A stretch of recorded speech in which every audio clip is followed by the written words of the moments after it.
Hello friends, welcome my YouTube channel के अंदर आप सभी का स्वागत है। आप सभी साथियों के लिए बहुत इंटरेस्टिंग और बहुत ही प्यारी सी जो अपडेट है वो आप सभी साथियों के साथ लेकर आ चुका हूं। यानी कि फिर से बात करने वाला है आप सभी साथियों के लिए शानदार सी इन्फॉर्मेशन के बारे में यहाँ पर डिस्कस करूंगा। यानी कि स्वास्थ्य विभाग की आपकी जो सबसे बड़ी भर्तियां हैं उसके बारे में यहाँ पर डिस्कस करेंगे। यानी कि बात करने वाला हूँ स्वास्थ्य विभाग के 46,000 यानी कि 46,000 पदों की जो आपकी भर्ती है वो आपकी आने वाली है। यानी कि सबसे बड़ी भर्ती के बारे में यहाँ पर क्या करेंगे, डिस्कस करेंगे आप सभी साथियों के साथ।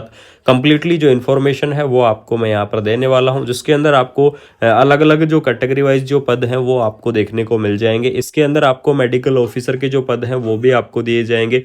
नर्सिंग ऑफिसर के आपके सबसे ज़्यादा पद रहेंगे। इस चीज़ को आप बिल्कुल से ध्यान में रखना, ठीक है। यानी कि नर्सिंग ऑफिसर के पद रहेंगे, लैब टेक्नीशियन के पद रहेंगे, काउंसलर के पद रहेंगे, हॉस्पिटल मैनेजर के पद रहेंगे, एएनएम की भी आपको पोस्ट देखने को मिल जाएंगी, ठीक है। ये सारी पोस्ट आपकी प्रोवाइड करवाई जाएंगी। Computer operator, community health officer यानी कि सीएचओ की पोस्ट भी धमाकेदार आने वाली है। इस चीज़ के बारे में भी आपको मैं अपडेट प्रोवाइड करवाऊंगा। यहाँ पर देख लीजिएगा, हर एक वैकेंसीज की आपको मैं पोस्ट बताने वाला हूँ, उसका एलिजिबल क्राइटेरिया बताने वाला हूँ कि कौन कौन कैंडिडेट इस वैकेंसीज को अप्लाई कर पाएंगे, किस प्रकार से आपको इस वैकेंसीज को यहाँ पर क्या करना है, अप्लाई करना है, ठीक है।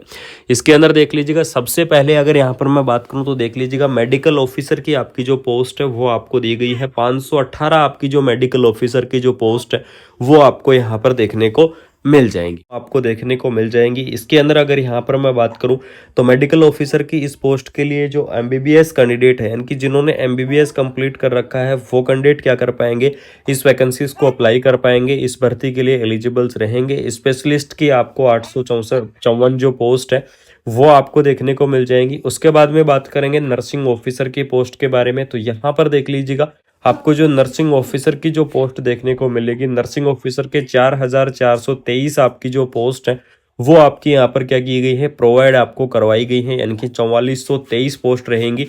लैब टेक्नीशियंस की आपको 894 पोस्ट देखने को मिल जाएंगी। फिजियोथेरेपिस्ट की आपकी 85 पोस्ट रहेंगी। ओटी टेक्नीशियंस की 626 पोस्ट रहेंगी, ठीक है।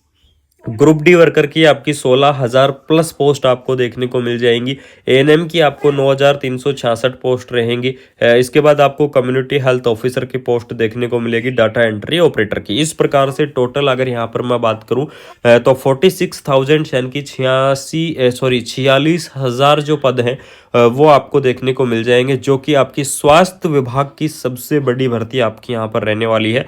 सबसे शानदार सी भर्ती आपकी रहने वाली है। इसके अंदर एलिजिबिलिटी क्राइटेरिया के बारे में अगर यहाँ पर मैं बात करूँ तो इसके अंदर स्टाफ नर्स की वैकेंसी है, नर्सिंग ऑफिसर की वैकेंसीज के लिए यहाँ पर जो कैंडिडेट एलिजिबल्स रहेंगे, चाहे आपने नर्सिंग के अंदर क्या किया हुआ है, डिग्री किया हुआ है, या फिर आपने नर्सिंग के अंदर क्या किया हुआ है, डिप्लोमा किया हुआ है। डिग्री और डिप्लोमा वाले जो कैंडिडेट हैं वो इस वैकेंसीज को अप्लाई कर पाएंगे, चाहे आपने डिग्री कर रखा है, चाहे आपने डिप्लोमा कर रखा है, ठीक है। यानी कि जो जीएनएम कैंडिडेट है वो इस वैकेंसीज को अप्लाई कर सकते हैं। जीएनएम वाले कैंडिडेट हैं वो भी एलिजिबल्स रहेंगे।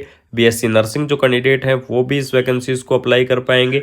पोस्ट बीएससी नर्सिंग कैंडिडेट हैं वो भी अप्लाई कर पाएंगे, और एमएससी नर्सिंग जो कैंडिडेट है वो भी क्या कर सकते हैं, इस पोस्ट को अप्लाई कर सकते हैं। यानी कि चाहे आपने नर्सिंग के अंदर डिग्री कर रखी है, चाहे आपने नर्सिंग के अंदर डिप्लोमा कर रखा है, डिग्री और डिप्लोमा वाले जो कैंडिडेट है वो इस वैकेंसीज के लिए एलिजिबल्स रहेंगे। वो इस भर्ती को यहाँ पर क्या कर सकते हैं, अप्लाई कर सकते हैं, ठीक है।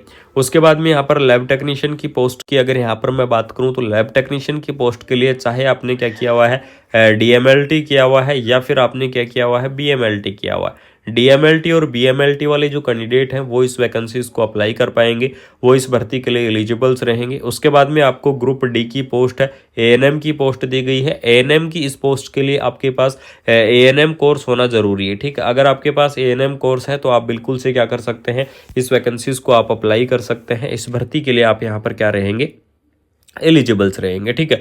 इसके अलावा आपको यहाँ पर और भी काफ़ी सारी पोस्ट बात करूँ कि ये भर्तियाँ आपकी कब तक कवर करवाई जाएंगी, इसके अंदर आपकी एज लिमिट क्या रहने वाली है। तो सबसे पहले बात कर लेते हैं भर्ती की एज लिमिट के बारे में कि इसकी जो एज लिमिट है वो आपकी क्या रहेगी। तो यहाँ पर देख लीजिएगा, जो आपको मिनिमम एज लिमिट देखने को मिलेगी वो मिनिमम एज लिमिट रहेगी आपकी 18 ईयर, यानी कि 18 ईयर आपको जो मिनिमम एज लिमिट है वो आपको प्रोवाइड करवाई जाएगी। और उसके बाद में आपको 30 ईयर जो मैक्सिमम एज लिमिट है वो आपको देखने को मिल जाएगी, यानी कि 18 से 30 ईयर तक के जो कैंडिडेट है वो इस वैकेंसीज को अप्लाई कर पाएंगे, वो इस भर्ती के लिए यहाँ पर क्या रहेंगे, एलिजिबल्स रहेंगे।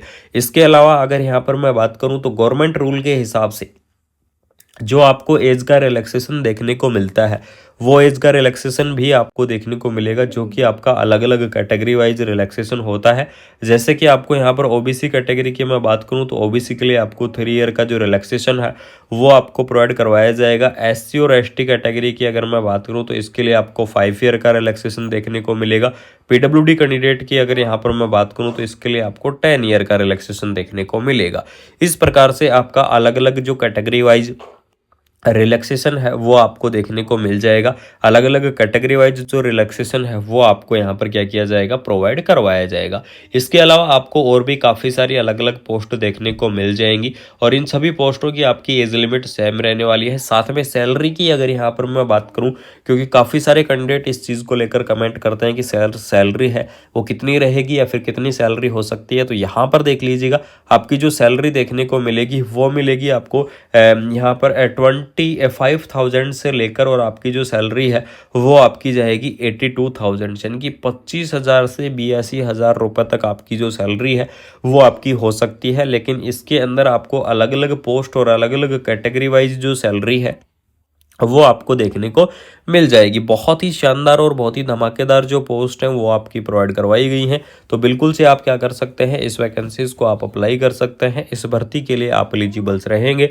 शानदार सी सरकारी हॉस्पिटल की सबसे ज़बरदस्त वैकेंसियाँ आपकी रिलीज कर दी गई है। अगर आपको ये इन्फॉर्मेशन अच्छी लगी है, अगर आपको ये अपडेट अच्छी लगी है, तो बिल्कुल से आप क्या कर सकते हैं, वीडियो को आप ज़्यादा से ज़्यादा शेयर कर सकते हैं, यानी कि अपने दोस्तों के अंदर वीडियो को शेयर कर दो, ज़्यादा से ज़्यादा फैला दो। चैनल को सब्सक्राइब करके बेल आइकन को प्रेस कर लो। जिन साथियों ने अभी तक चैनल को सब्सक्राइब नहीं किया है या फिर जो साथी चैनल के ऊपर पहली बार जुड़े हुए हैं, उन साथियों को मैं बता दूं कि चैनल को सब्सक्राइब करके बेल आइकन को प्रेस कर लो। आपको कंटिन्यू अपडेट मिलती रहेंगी और ऑल ओवर इंडिया की आपकी नर्सिंग की जितनी भी अपडेट होंगी, चाहे वो कैसी भी अपडेट हो, किसी भी प्रकार की अपडेट हो, बिल्कुल से आपको इस चैनल के माध्यम से मिलेंगी। बिल्कुल से आपको इस चैनल के माध्यम से मैं इन्फॉर्मेशन शेयर करूंगा। बाकी मिलते हैं कोई शानदार सी इन्फॉर्मेशन के साथ, कोई धमाकेदार सी अपडेट के साथ। तब तक आप सभी साथी ऐसे ही सपोर्ट। इसके अलावा मैं आप सभी साथियों को सबसे शानदार सी अपडेट और बता देता हूं कि आपको यहां पर जो अलग अलग पोस्ट दी गई हैं, जैसे कि कम्युनिटी हेल्थ ऑफिसर की जो आपको ये पोस्ट दी गई है, इस पोस्ट की डिटेल वीडियो मैं आप सभी साथियों तक बिल्कुल से शेयर करूंगा कि यहाँ पर इस पोस्ट के लिए कौन कौन कैंडिडेट एलिजिबल्स रहेंगे, किस प्रकार से आपको अप्लाई करना है। इसी प्रकार से आपकी जो भी नर्सिंग की पोस्ट है, नर्सिंग ऑफिसर के बारे में तो मैंने आपको बता दिया है, और जो आपकी ये कम्युनिटी हेल्थ ऑफिसर की जो ये पोस्ट है 10,000 की, इस पोस्ट के बारे में भी बिल्कुल से डिटेल में वीडियो बनाऊंगा, डिटेल में अपडेट आप सभी साथियों तक शेयर करूंगा और बहुत ही जल्द आपको इन्फॉर्मेशन दूंगा। जय, कौन कौन कैंडिडेट एलिजिबल्स रहेंगे, किस प्रकार